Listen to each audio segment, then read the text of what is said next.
They made was that this is the digital equivalent of assembly line labor. You know, our wealth in the period of industrialization was based on these assembly line jobs where people were just, you know, doing one thing all day long, and it was horrible and alienating. But you know that it meant we had cars and planes and things. And nowadays they said this is the same thing. You know, they've robotized a lot of the production, but you have these complex supply chains and just-in-time production and containerized shipping, all this globalized stuff. It's really hard to coordinate. So even though the actual production has been increasingly digitized, you need these people sort of toiling in the communicative mills.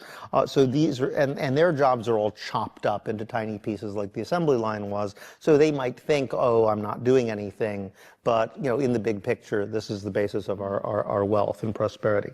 I think the best counter argument to that is my own experience in universities, where I think I don't have the figures for the UK, but I know in the US, number of professors, general lecturers and teaching staff has gone up by 50%.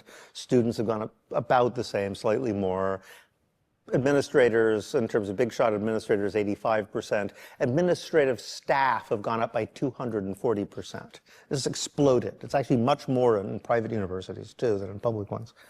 So, all right, to take the economist's argument, has teaching become twice or three times as complicated as it was 30 years ago? I mean, what is the academic equivalent of global supply chains? I mean, we're just basically doing the same thing. We're just sitting there. I mean, we have PowerPoint instead of a blackboard. I don't. I'm a Luddite, but everyone else does. You know, we got a Moodle page. Yeah, but basically it's the same thing. We go to seminars, we teach, we lecture, we talk to people, we grade papers.